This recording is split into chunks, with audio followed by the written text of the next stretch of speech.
So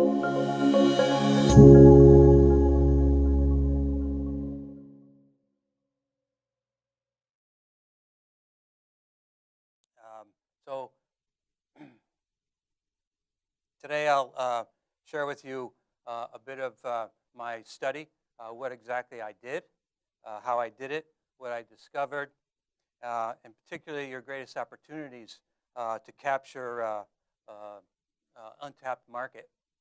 And I'll select about 4 or 5 or 6 of the 48 recommendations that I think serve as examples of the study to help capture your water assets that I think are underutilized.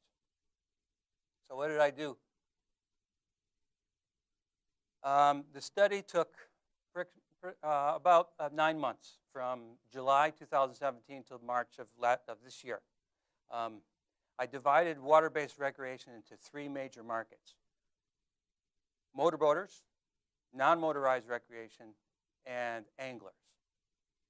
And I used these 3 major markets, and I compared Clackamas County to other counties in Oregon, to other states, and to the country as a whole. I collected primary data from 1,700 survey respondents who represent 1.6 million water-based users, water-based recreationists in the state of Oregon. Now, mathematically speaking, that's about 4.5 times more. This is progressing on its own. This is about 4.5 times more of survey response than I actually needed to create a statistically significant sample of 95% confidence level. So I like that data. I supported that primary data with 30 secondary studies that are about rivers and water-based recreation in Clackamas County. I collected reams of spreadsheet data from leading boards such as the Marine Board and the Office of Wildlife. I conducted several focus groups and strategy sessions to field test my recommendations. I had interviews with municipal, county, and state officials. I interviewed private sector businesses, tourism service providers, and nonprofit organizations. And if that wasn't enough, and best of all, I took up residence in Clackamas County. I bought a camper and a pickup truck, and I moved here, and I stayed in your campgrounds, public and private, and Renegade. I stayed in your motels and bed and breakfasts. I personally floated or fished or walked along or waded in all the water bodies that I plan on making recommendations to you today. And I hired fishing guides, borrowed or rented boats, and experienced all of what Mount Hood territory has to offer. And I'll tell you, it's fantastic.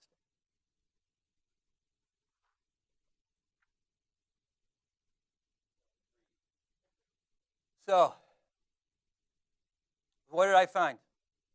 The most important message that I want you to take home today really is that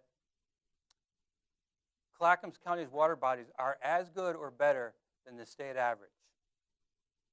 I mean, you have a valuable inventory of water recreation assets. However, your visitation is far lower on a comparative basis to other counties and other states. 83% of respondents say that Clackamas County water bodies are as good or better than their favorite. A majority of respondents have no negative perceptions on the water quality of Clackamas County. Interviews with guides, fishing guides, and boating guides say that there's no problem with the quality of recreation experience in Clackamas County. Measuring market behaviors of travel patterns of recreationists in neighboring counties says there's no quality issue.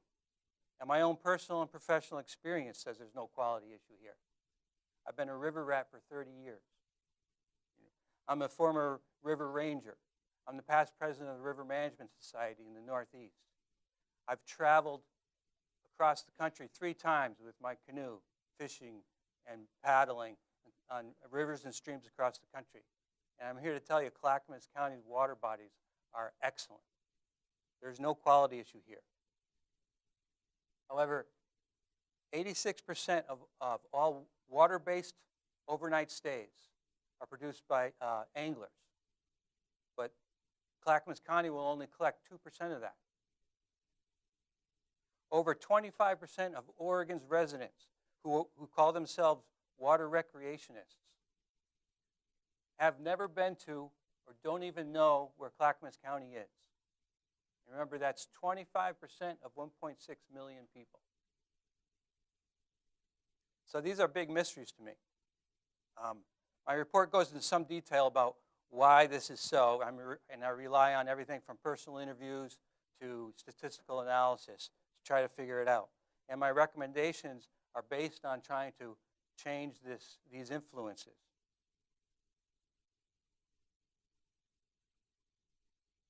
So again, the water-based recreation market, I took a look at the non-residential market.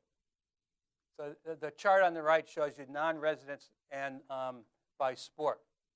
But a quarter of the anglers are from out of state, and a quarter of the paddlers are from out of state.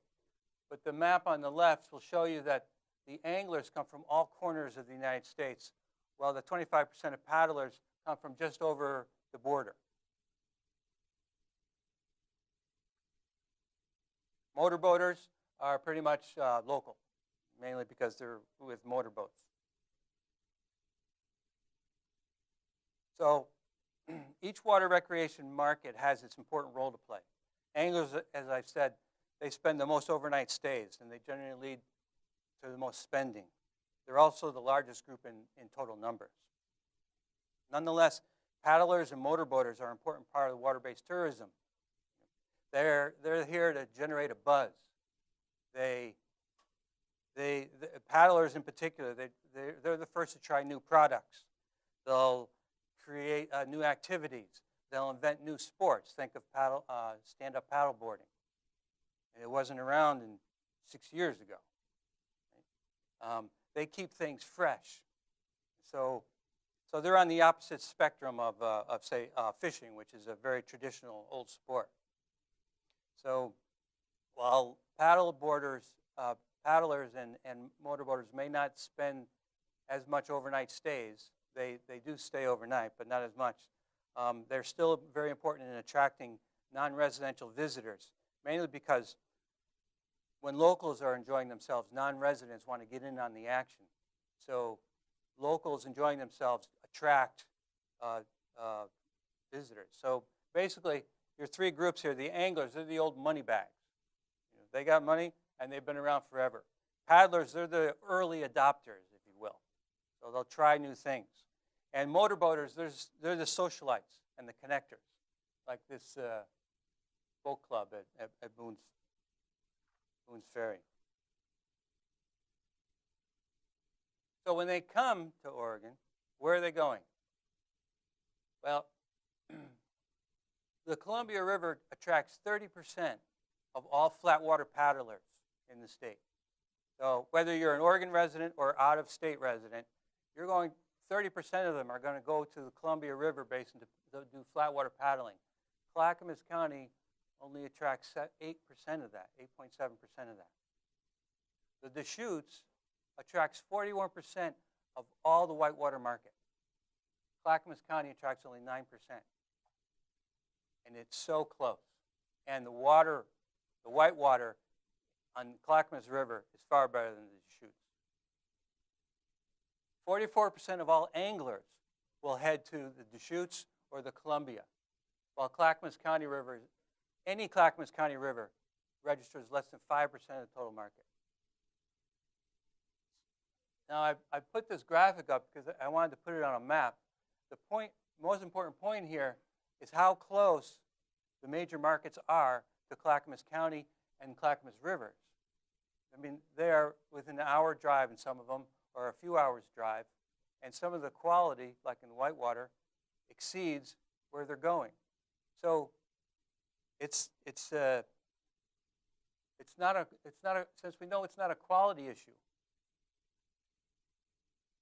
then we have to conclude that it's a more of a marketing issue. That we need to raise awareness.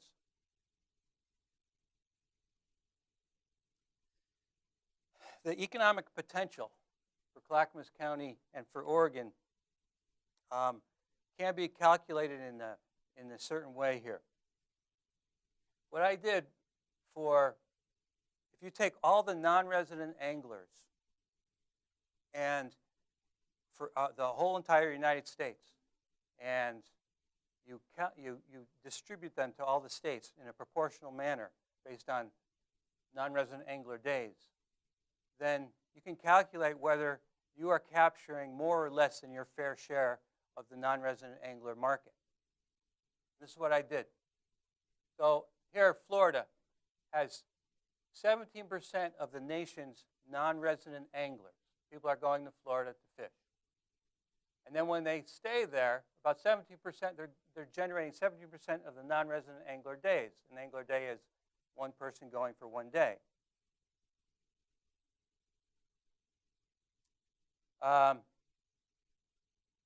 Washington and California, they have 1% of the nation's non-resident anglers. And they're generating 1% of the nation's non-resident angler days. So they're holding their own.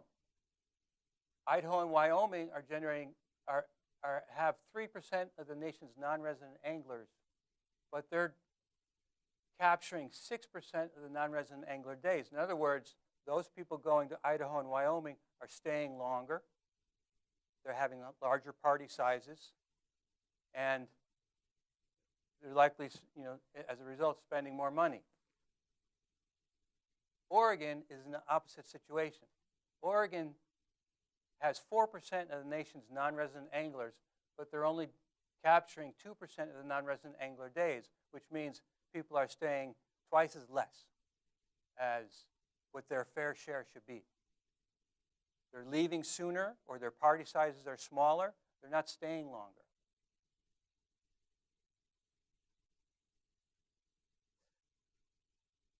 Oregon is the only state west of the Rockies that has a negative non-resident angler days. All the rest are positive, or they're holding their own, like Washington and California.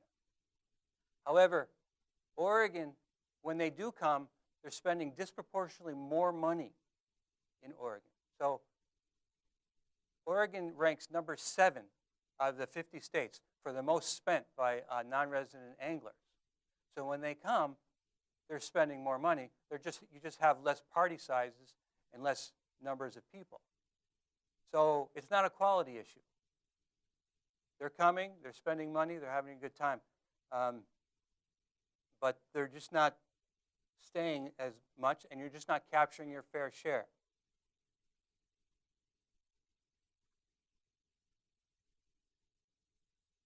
Fishing license sales also show us a little bit of information. Oregon's fishing license sales have decreased for residents, but are on a sharp increase for non-residents.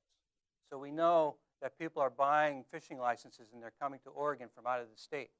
We also know, we know that they're not really avoiding Oregon, but we do know that they're not coming to Clackamas County when they do get here.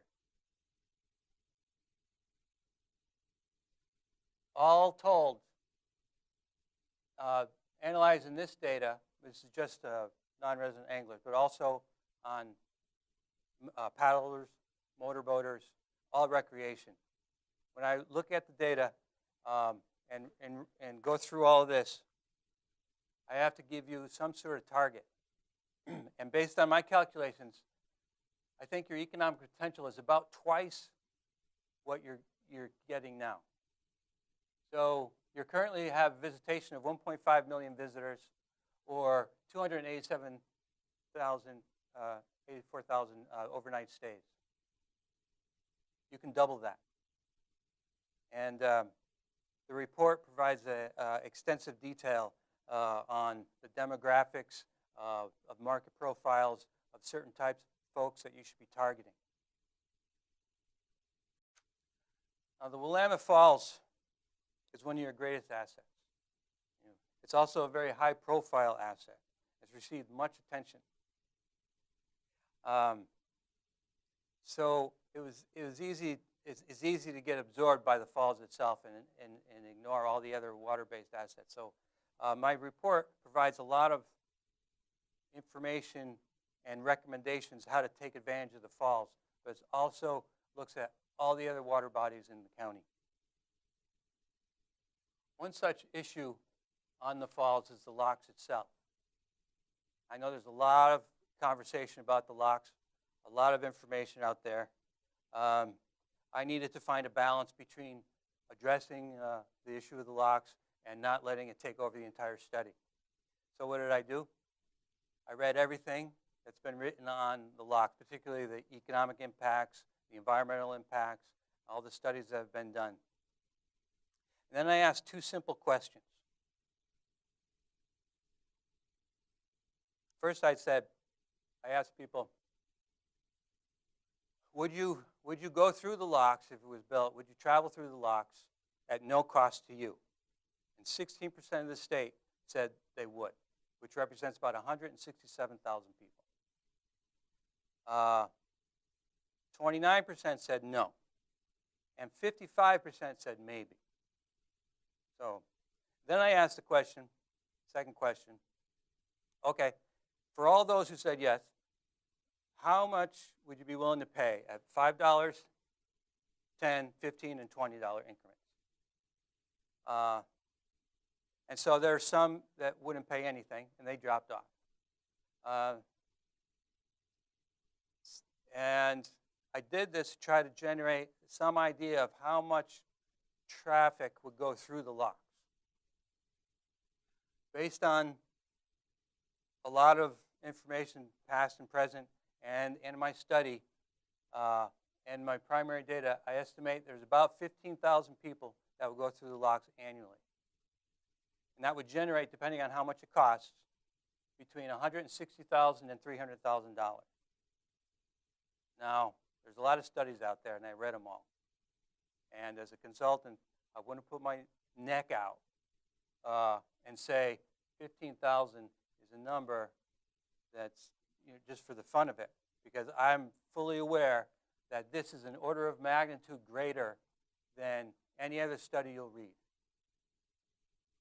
But I looked it over, I kept looking, and I have no reason to not support this number. So I'm going to stick with it. And we could have a conversation that'll last hours about how that is, and I'll open up all the data and show you, but I'll tell you one thing. My study is the only one that asked voters.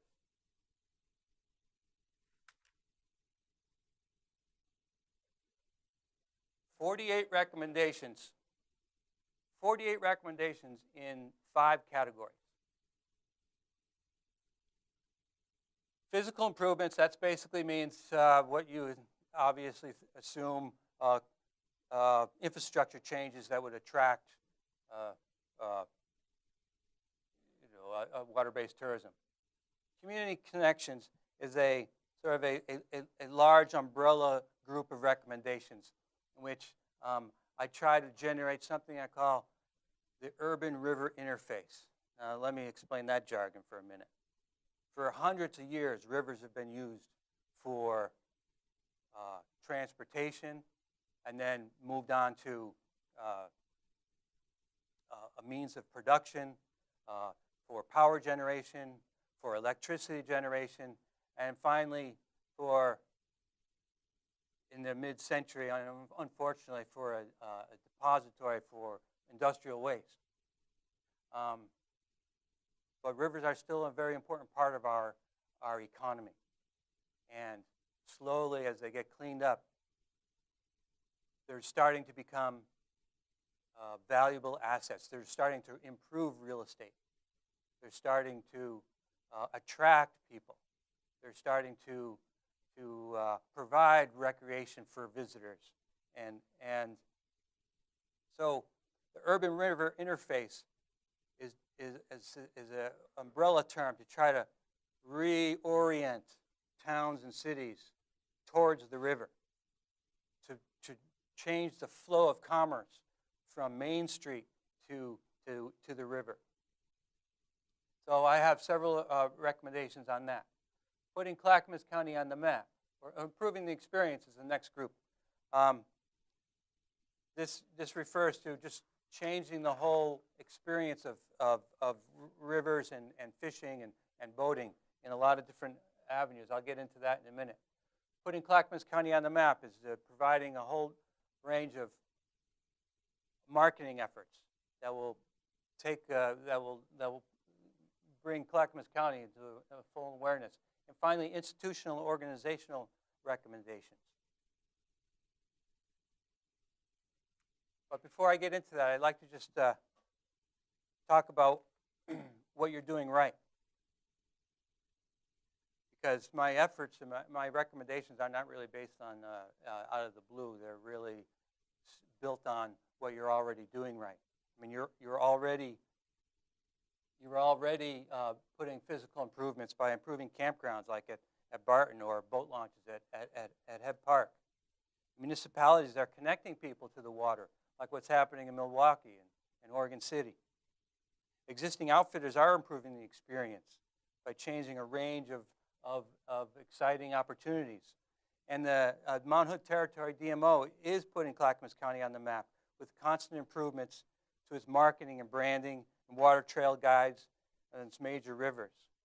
In fact, you have an excellent marketing agency here, and it's quite refreshing to work with them. Usually, one of my recommendations is to build a DMO like the one you already have. You already have it built. So that's done. And you can move on from there. It's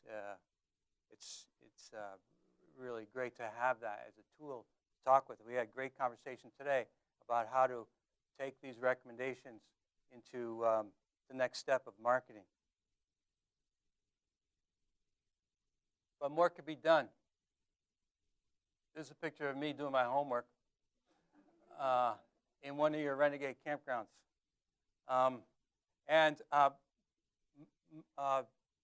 Camping, by the way, is a very important physical improvement that you could do. There's a huge demand for camping throughout the county. So campgrounds have good returns on investment, usually because there's low capital expense versus the revenue generated compared to other accommodation types. So campgrounds also provide you with venues to hold other recommendations like the events and certain tours and experiential learning. You also have some opportunities. This is La Tourette Park right now. This is 40 acres that the county owns on the Sandy River. Please, if you don't want it, I'll take it, because I will do great things with 40 acres on the Sandy River. It is in high demand, and it's quite an untapped opportunity right there sitting.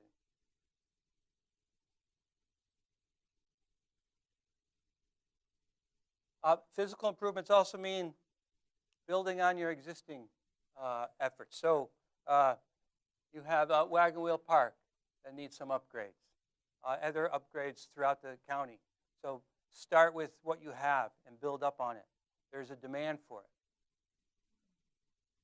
A Portage at Willamette Falls.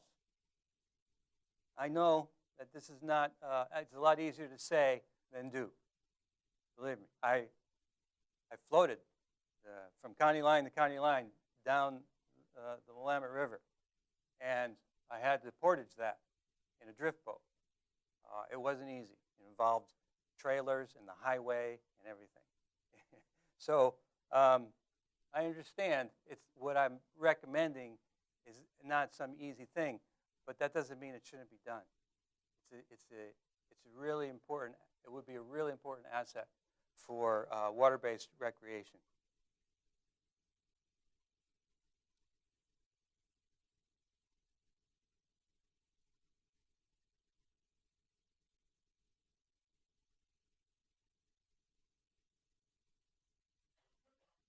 Developing the urban river interface.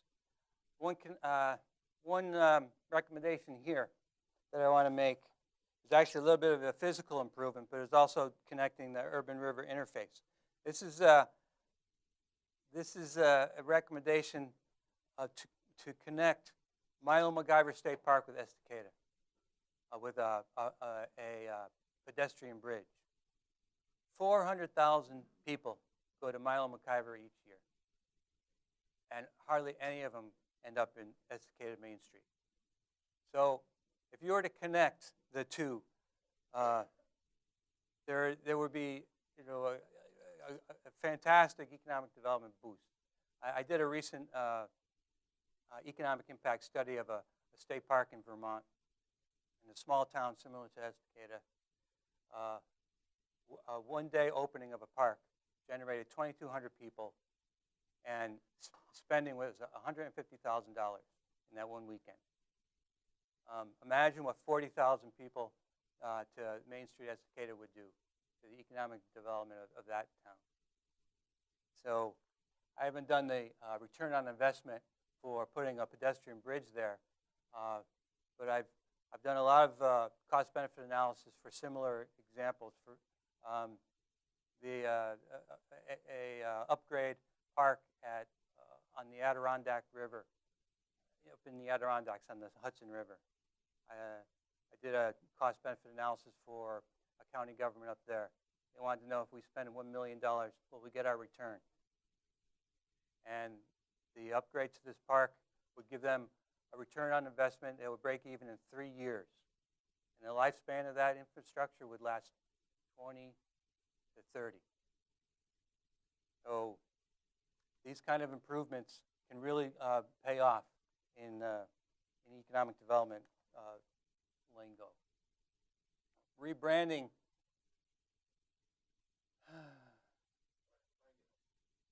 Are you changing?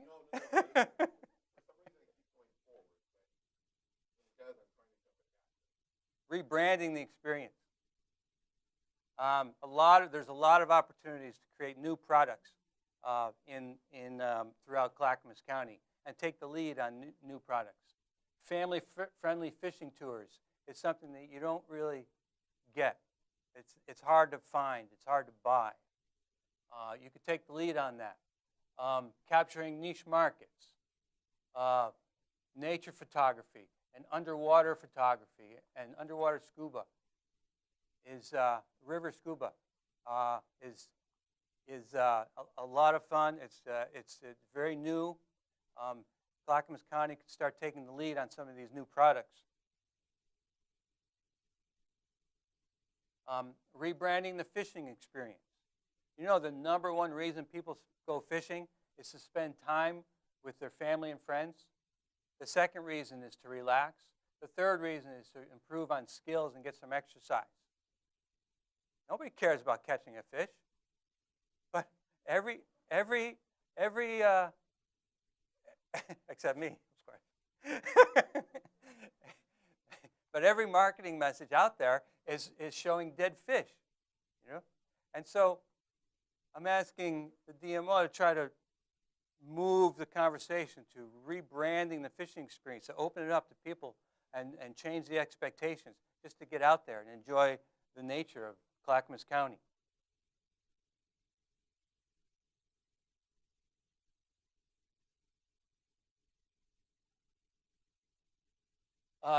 Creating new tools. There's water trail maps. You have national standards on water trail maps. I've seen water trail maps in many, many states throughout the country. I'll tell you, the water trail maps on the Sandy and the Willamette are excellent. They're national level standards. You have them for almost every river except for the Clackamas River, which is the most frequented river in your county. So I'm recommending just finishing the library, inserting one more. There's a low-hanging fruit. You could use the examples that you already have and finish and put Clackamas River on the map. I'm also recommending a primitive camping trail on the Willamette. Pretty much my trip that I did. This is the boat I used. this experience is fantastic. I mean, you can be in a remote, beautiful setting just outside a very urban area. And it's just an opportunity it's very rare. And this is a river trail that could rival most river trails in the western United States. Now, there are trails, water trails out there where people would say, well, it doesn't generate any money. They're just, you know, a county commissioner in Utah once said, you know, they just come in with $20 and a pair of shorts and don't change either. Yeah. Yeah. So, that line was said to me about 20 years ago, and I just couldn't forget it. But it's not really true.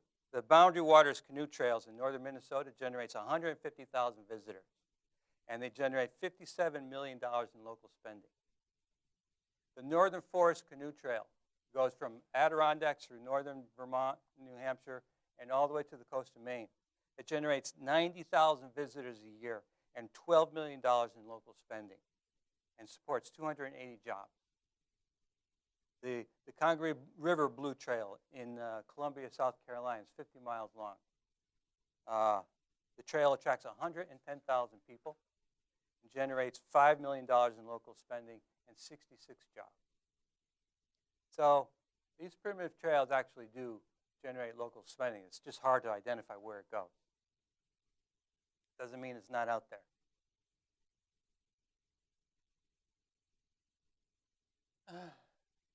The fourth category, putting Clackamas County on the map, involves creating niche markets, involves identifying your target audience.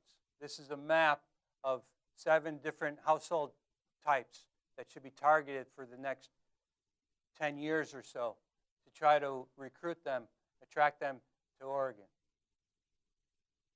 I'm also saying to have more river festivals and river events. You guys are sitting on a real special opportunity. It's not being tapped into, and that is the Willamette Falls and the Willamette River. It's hard for me to get over, how big this could be. The Willamette Falls is really the birthplace of Oregon. And you own ground zero on the culture and the origins of Oregon. You have it to celebrate Oregon's river. The Willamette is Oregon's river. And the Willamette Falls is Oregon's falls. I mean, it's so important to Native American population. It's so important to the settlement history of Oregon. It's so important to the Industrial Revolution and all these people in between. It's all sitting right here. There is no river celebration for Oregon in the whole state. You would own this space. You would attract all Oregon residents to Clackamas County, to the Willamette Falls. And you would do it by promoting Oregon. And in the background, subtly, you're starting to put Clackamas County on the map. But the objective is to take the lead and celebrate Oregon right there at the falls. It deserves it. And you would benefit greatly from it. Fishing tournaments are also big business. There's also events. There's smaller events. Bassmasters generates a lot of money every year. There is national competition. For example, the Destin Fishing Rodeo in Florida distributes $100,000 in cash prizes, attracts 36,000 visitors from 27 different states and 5 countries, and generates $5 million in local spending. These tournaments are big business, and they happen to some degree in Oregon, but you could take that and run with it here. Elite fly fishing tournaments. They have these like one fly competitions or two fly competitions where you have to try to catch your fish with one fly. That's the competition that I dream of winning, but never will. So these are events that should be started. Finally, this is the last recommendation. I'm ending with one that the Board of County Commissioners probably could take an important role on. In all of these recommendations requires a multiple interagency coordination and collaboration. I mean, my client is Mount Hood territory, but I have 47 recommendations, and only about maybe 70, maybe about 30 to 20% of them can be done by them alone. Most of them have to be done through a collaboration of different agencies and different government levels. So the Board of County Commissioners could take the lead on creating this interagency cooperation.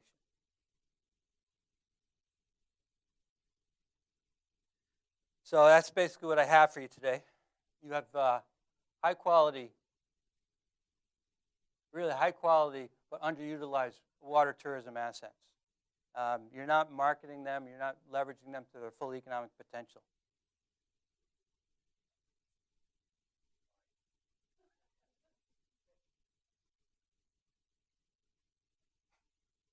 Should I stop for a second? Are you settled?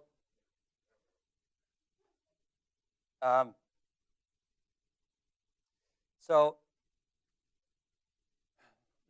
water-based recreation really can play an important role in your economic development portfolio. I do a lot of economic development planning for a lot of different governments in states and different countries, and I'm under no illusion that water-based recreation is just one small piece of the pie,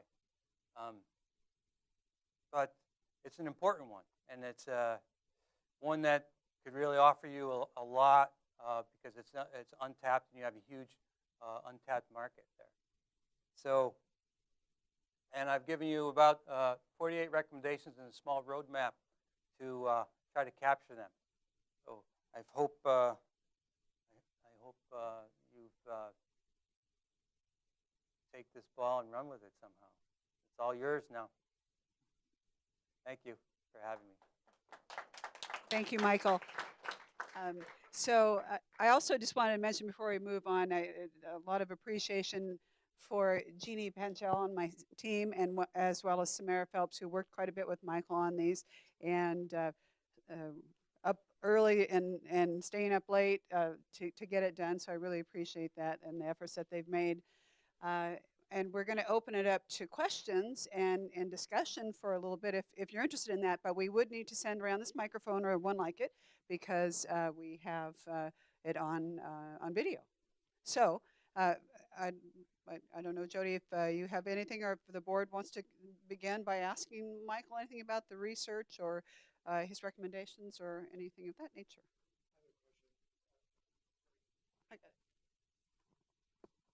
And I'm sorry, I can't remember exactly how you said it, but you said that our average use is lower than the state's average. Do we know why? Is it just because of lack of marketing? I said that the quality of your water recreation assets are as good or better than the state average, but the visitation is far below average. Exactly. And do you know why that is? Or best guess? We know it's not the quality of the resource. We know that it's not opportunity. We know that it's not access. I believe it's the lack of awareness. Okay, thanks.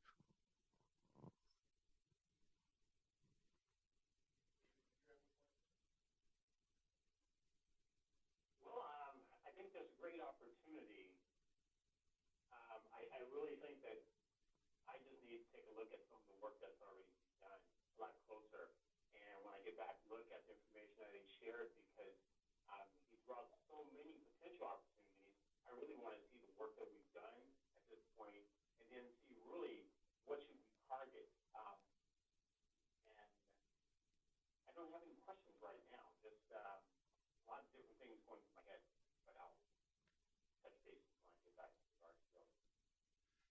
First thing, I've never heard of a consultant doing what you did. I'm interested in homelessness, but I can't talk myself into staying a month out on the street. But it's amazing, and you know, it's not dissimilar to Mount Hood. We do a lot of advertising in Mount Hood, and it does. The message does come across, but we have an asset that we is way underutilized, and hopefully that'll change when the exchange, if it ever occurs. But the river, born and raised on the Willamette River, I remember when it smelled so bad and the carp were so thick you could practically walk across the river.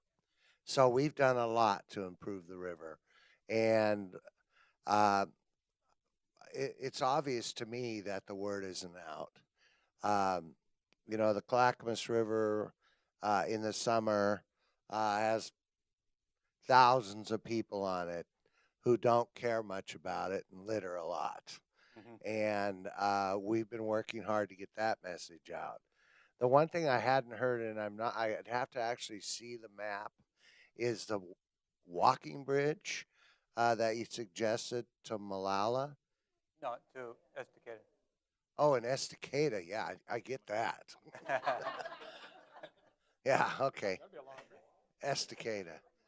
But there is a lot of potential. And you know, PGE has been a good partner too, working with PGE to get the word out.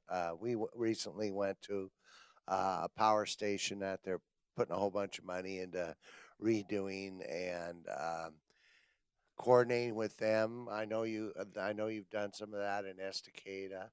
Um, yeah, we could do a lot better. We do have a countywide parks district that has no money, uh, no levy of taxes. Uh-huh. And it's something we ought to maybe talk about.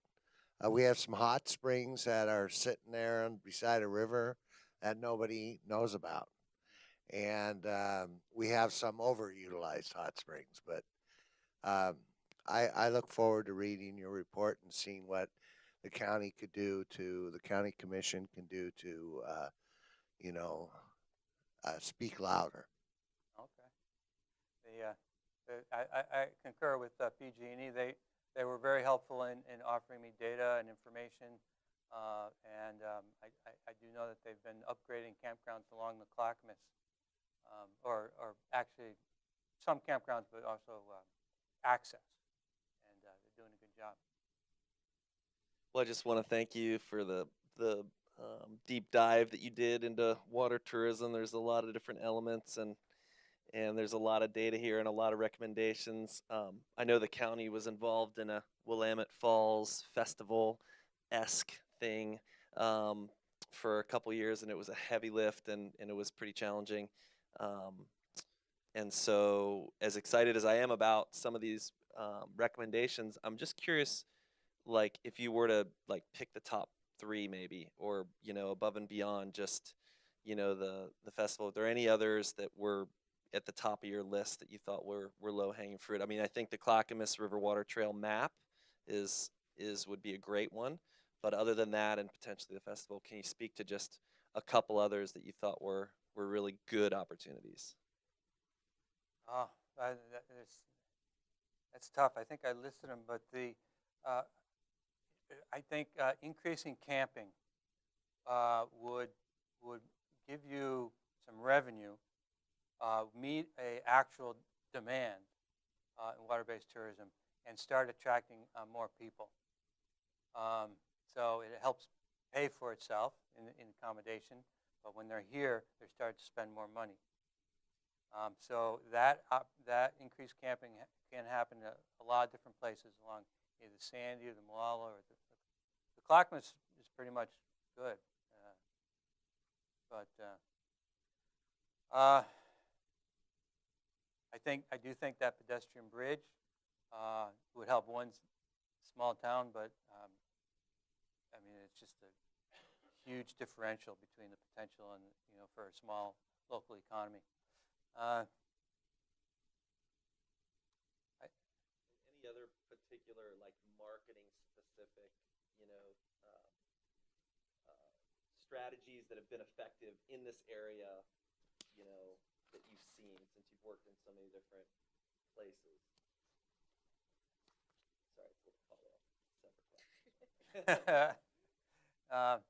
What were the ones we talked about today? I mean, I've given the DMO an extensive map and profiles of 7 key demographic households and where they're located, and there's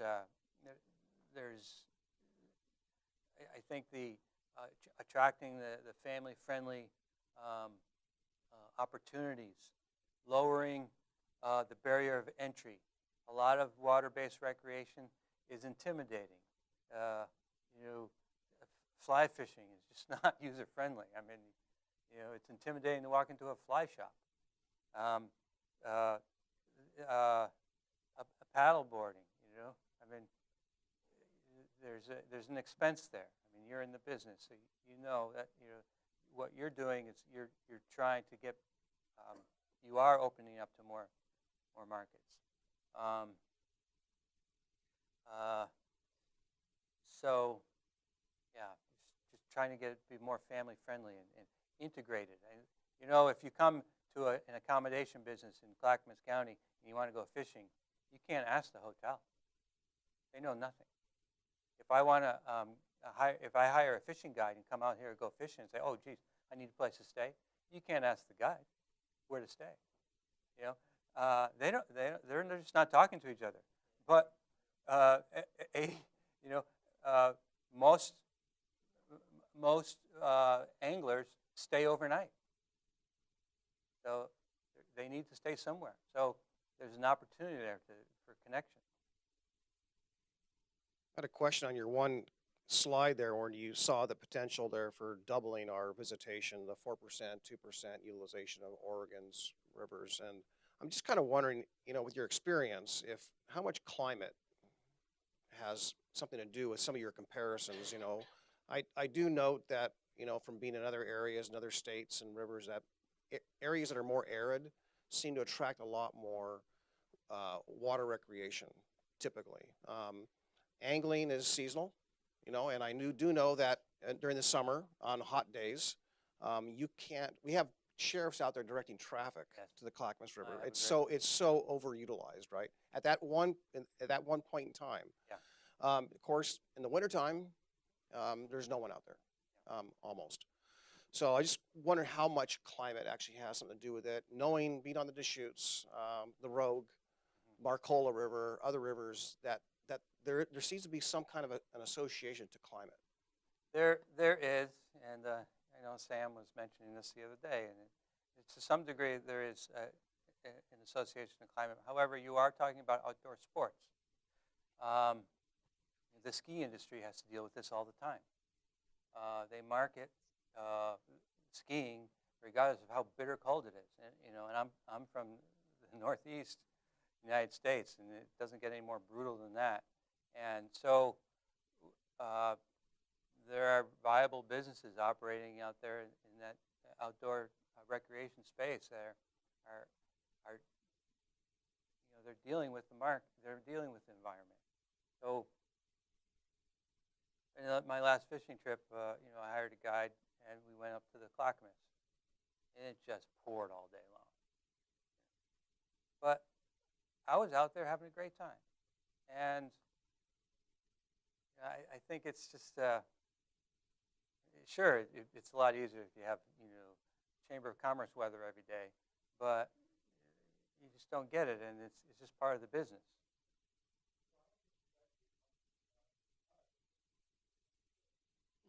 Yeah, that's true. Smart Alec.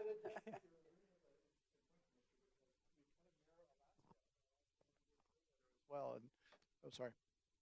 So Commissioner was right, and I was looking at the comparison with these key findings on the economic potential, where just like us, Alaska is suffering with regards to they're getting half of what they should be getting their fair share of the market. So maybe it is the weather. But Washington isn't.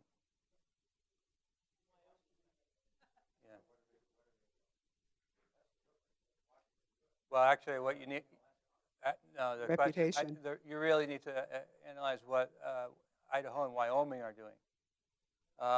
They're getting twice as much, and they have pretty much the same product to sell. You know, the same species, the same western state, the same Rocky Mountains. I know these aren't the Rockies, but still, the same western environment.